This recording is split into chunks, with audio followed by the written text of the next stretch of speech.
வணக்கம் மக்களே, மீண்டும் உங்களை சந்திப்பதில் பெரும் மகிழ்ச்சி. காந்தி டாக்ஸ் விஜய் சேதுபதி, அரவிந்த் சாமி, அதித்ய ராவ், சித்தார்த் யாதவ், மகேஷ் மஞ்சுரேக்கர் மற்றும் பலர் நடித்து ஏஆர் ரஹ்மான் அவர்களின் இசையில் கிஷோர் பாண்டுரங் பெல்லேக்கர் இந்த படத்தை இயக்கியிருக்காங்க. இது ஒரு மௌன மொழி படம்னு சொல்லலாம். 1987 கமலஹாசன் நடிப்பில் சங்கீதம் ஸ்ரீனிவாச ராவ் அவர்கள் இயக்கத்தில் வெளிவந்திருக்கிற படம் தான் பேசும் படம்.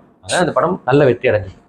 கிட்டத்தட்ட ஒரு 29 வருஷம் கழிச்சு 2026 காந்தி டாக்ஸ் அந்த மாதிரி ஒரு முயற்சியை ஏற்படுத்தியிருக்குன்னு சொல்லலாம். இங்கே இசை மட்டுமே, வார்த்தைகள் கிடையாது, டயலாக்ஸ் கிடையாது. முழுக்க முழுக்க தன்னோட நடிப்பாற்றல்னாலையும் ஏஆர்மானவர்களின் இசையாலையும் இந்த படத்துக்கு உயிர் கொடுக்க முயற்சி பண்ணியிருக்காங்க. இப்போ இந்த படத்தோட சாராம்சம் என்ன அப்படின்னா, காந்தின்றது இந்த பணத்தோட வேல்யூன்னு வச்சுக்கலாம். அதாவது காந்தி மகானா நம்ம இங்கே இப்போ அதிகமாக பார்க்குறோம், காசில் தான் பார்க்குறோம். அந்த காசோட வேல்யூ இரு விதமான கேரக்டருக்கு எவ்வளோ முக்கியமாக இருக்குது, அது எவ்வளோ தூரத்துக்கு அவங்க வாழ்க்கையை மாற்றுது. ஒரு கேரக்டர் விஜய் சேதுபதி, இன்னொரு கேரக்டர் அரவிந்த் சாமி. விஜய் சேதுபதி அவரோட வீக்கஸ்ட் ஒரு லைஃப்ல ரொம்ப ஒரு ஏழ்மைக்கும் ஏழ்மை அப்படிப்பட்ட ஒரு வாழ்க்கையில வாழ்றாரு. அவருக்கு அந்த காசு இருந்து அவரோட வாழ்க்கையை மேம்படுத்திக்க முடியும்னு ஒரு முயற்சியில இருக்காரு. இந்த பக்கம் அரவிந்த் சாமி அதே காசுல உச்சத்துல இருக்காரு. ஆனா அந்த காசு உச்சமே அவருக்கு ஒரு பெரும் பிரச்சனைகளை ஏற்படுத்தி பல விஷயத்தை அவர் இழக்கிறாரு.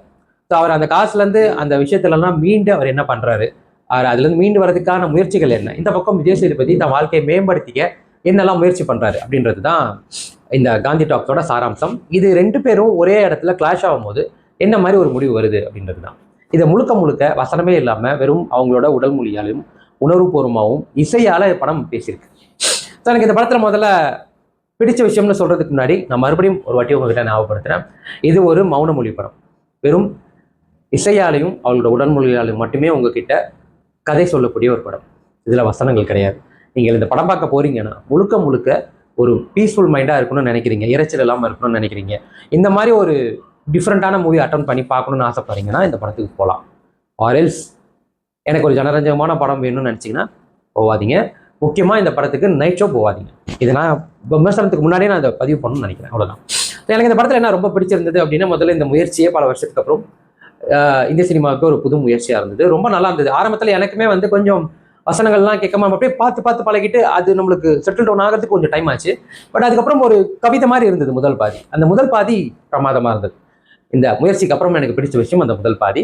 காதல், எமோஷன்ஸ், துரோகம், இந்த மாதிரி பலவிதமான உணர்ச்சிகளை முதல் பாதியிலே அவங்க கடத்திட்டாங்க. அதுலேயும் உண்மையிலேயே விஜய் சேதுபதி யார் என்ன கேரக்டர் கொடுத்தாலும் என்னால் முழுசா அதை என்னால் ஈடுபடுத்திக்க முடியும் அப்படின்ற ஒரு விஷயத்தை தொடர்ந்து அவர் நிலைநாட்டிட்டே வர்றாரு. அந்த மாதிரி ஒரு முயற்சி தான் இந்த படம். ரொம்ப அழகாக நடிச்சிருப்பாரு. ரொம்ப நல்லவனாக இருக்கிறனால அவர் இழக்கிற அந்த தருணமாக இருக்கட்டும். அதுக்கப்புறம் இழந்ததை மீட்கிறதுக்கு நல்லவனாக இருந்தால் பத்தாது அப்படின்னு ஒரு கட்டத்துக்கு மேலே அவர் மாற்று வழியை தேர்ந்தெடுக்கிற தருணமாக இருக்கட்டும்.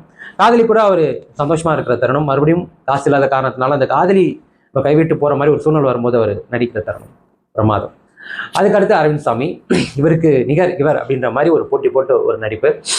த்ரூ அவுட் த மூவி நம்மளுக்கு அரவிந்த் சாமி நல்லவனா கேட்டவனான்ற ஒரு சூழலை உருவாக்கிட்டே இருப்பார். அவரோட நடிப்பு அந்த மாதிரி இருக்கும்.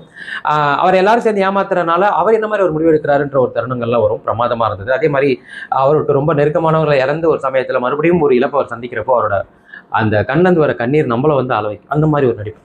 இவங்க ரெண்டு பேர் தான் இந்த படத்தோட மெயின் சோல்னு சொல்லலாம்.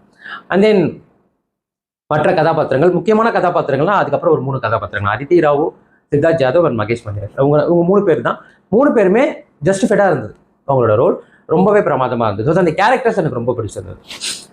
3வது, வசனங்களே இல்லாத அப்படின்னா நம்ம நினைக்கிறப்பப்பா பிரச்சனையே இல்லை, பேசவே தேவையில்லை, கொஞ்சம் ஜாலியாக ட்ரை பண்ணலாம் அப்படின்னு நம்மளுக்கு பார்க்குறவங்களுக்கு, சினிமாவை பற்றி புரிதல் இல்லாதவங்களுக்கு அது ரொம்ப சிம்பிளாக இருக்கும். ஆனால் வசனமே இல்லாமல், வார்த்தைகளே இல்லாமல் உங்களுக்கு எப்படி அவங்க கதை சொல்லி உங்ககிட்ட புரிய வைக்க முடியும்? அவங்க என்ன நடக்குது, அவங்க என்ன யோசிக்கிறாங்க, அவங்க என்ன நினைக்கிறாங்கன்றதை எப்படி கொண்டு வர முடியும்னா, அது பெர்ஃபார்மன்ஸையும் தாண்டி அது ரைட்டிங்கில் அது இருக்கணும். அது அவங்க என்ன சொல்ல வராங்கன்றது ரைட்டிங்கில் ப்ராப்பராக இருந்தால் தான் அதை கன்வே பண்ணுறவங்களோட பாடி லாங்குவேஜ், எக்ஸ்பிரஷன் நம்மளால ஏற்றுக்க முடியும். ஸோ அந்த ரைட்டிங் பிரமாதமாக இருந்தது, ரொம்ப நல்லா இருந்தது, குறை சொல்ல முடியாத அளவுக்கு பிரமாதமாக இருந்தது. டெக்னிக்கலி இந்த படம் பார்க்குறப்போ விஷுவலியும் உங்களுக்கு நல்லா இருந்ததுன்னு சொல்லலாம். எதுவும் பெருசாக குறை சொல்லிக்கிற அளவுக்கோ. எடிட்டிங்லாம் இந்த படத்துக்கு ரொம்ப முக்கியம்.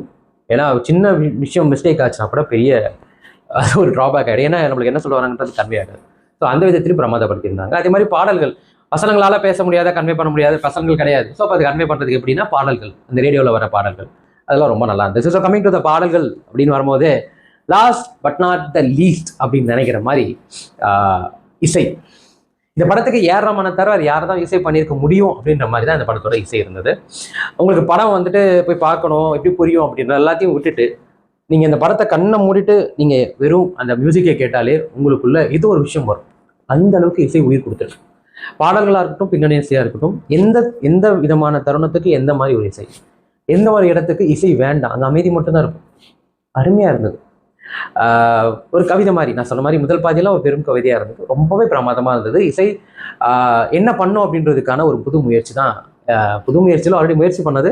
பட் அது மறுபடியும் இப்போ உள்ளவங்களுக்கு அதை எடுத்து காட்டுற ஒரு படமாக தான் நான் காந்தி டாக்ஸை பார்க்குறேன். ஸோ இது எல்லாமே எனக்கு ரொம்பவே பிடிச்சிருந்தது. ஆப்வியஸ்லி நல்லா எல்லாமே பேசி பழகக்கூடிய ஒரு படங்கள்லேயே ஃப்ளாஸ் இருக்கும்போது ஆப்வியஸ்லி இந்த படம் இருக்குது. என்ன அப்படின்னா இது ஒரு படம் நான் சொன்ன மாதிரி இவ்வளோ நாள் வசனங்கள்லாம் கேட்டு கேட்டு பார்த்து பார்த்து சலிச்சு போய் பழகி போன ஒரு விஷயம். வசனங்கள் இல்லாமல் முதல் ஒரு 20 நிமிஷம் நம்மளுக்கு இது என்ன சொல்ல வருது, இது என்ன மாதிரி படம் புரிஞ்சுக்கிறதுக்கு டைம் டவுன் ஆகும். அது கொஞ்சம் ஸ்லோவாக தான் உங்களுக்கு அந்த படம் உங்களுக்கு கன்வே ஆகும். அது கொஞ்சம் பேஷன்ஸாக டெஸ்ட் பண்ணும். அதே மாதிரி முதல் பாதி கிட்டத்தட்ட நான் சொன்ன மாதிரி ஒரு கவிதை மாதிரி எல்லா விதமான எமோஷன்ஸையும் எல்லா விதமான மனிதர்களையும் நம்மளுக்கு காட்டிட்டு, இரண்டாம் பாதி ஒரு ஒரு சர்டன் பீரியடுக்கு அப்புறம் ஒரே இடங்கள்ல மறுபடியும் இந்த படம் ட்ராவல் பண்ணுறது நமக்கு கொஞ்சம் லேக் ஆஃப் ஃபீல் ஆகும். எமோஷன்ஸை தாண்டி கதாபாத்திரங்களே ஒரே இடங்கள்ல அவங்க திரும்ப திரும்ப ரொட்டீனாக ஒரு விஷயம் பண்ணுறது நம்மளுக்கு கொஞ்சம் லேக் ஆஃப் ஃபீல் ஆகும். கொஞ்சம் அதான் சொன்ன மாதிரி பேஷன்ஸை டெஸ்ட் பண்ணுற மாதிரி இருக்கும். மூணாவது இந்த படத்தோட முடிவு வந்து என்னால் இது வந்து ஒரு சோஷியலி ரெஸ்பான்சிபிளான ஒரு படமாக தான் அவங்க எடுத்திருக்காங்க. ஒரு கண்டென்ட் ஓரியன்டாக ஒரு மெசேஜோட தான் முடிச்சிருக்காங்க. பட் எனக்கு அது அந்த மெசேஜில் எனக்கு மாற்று கருத்து இருக்குது. அவ்வளோதான்.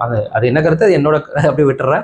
அதில் என்னோட மாற்று கருத்துன்றது எனக்கு இருக்குது. பட் அதை தாண்டி படம் முடிக்கிறப்போ மெஜாரிட்டியான பீப்புள் ஏற்றுக்கிற மாதிரி ஒரு முடிவோட முடிச்சிருக்காங்க. ஸோ பட் ஸ்டில் அது இன்னும் கொஞ்சம் ப்ராப்பராக இன்னும் கொஞ்சம் நல்ல ரைட்டிங்கோட முடிச்சிருக்கலான்றது தான் என்னோட கருத்து. ஸோ அதை தாண்டி இதில் பெரிய ஃப்ளான்றது எனக்கு எதுவும் பெருசாக தோணும். ஸோ ஓவராலாக காந்தி டாக்ஸ் எப்பேற்பட்ட படம் அப்படின்னு பார்த்தீங்கன்னா ஒரு புதுவிதமான அனுபவம் கொடுக்கும்.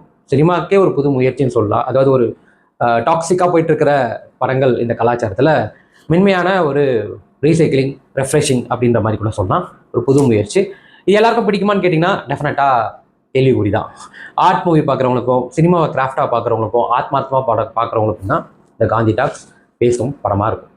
எனக்கு இந்த படம் எந்த அளவுக்கு வந்து ஆத்மார்த்தமாக இருந்ததுன்னா 100க்கு வந்து நான் 80 கொடுப்பேன். நான் சொன்ன மாதிரி இது எல்லாருக்குமான படமும் கிடையாது.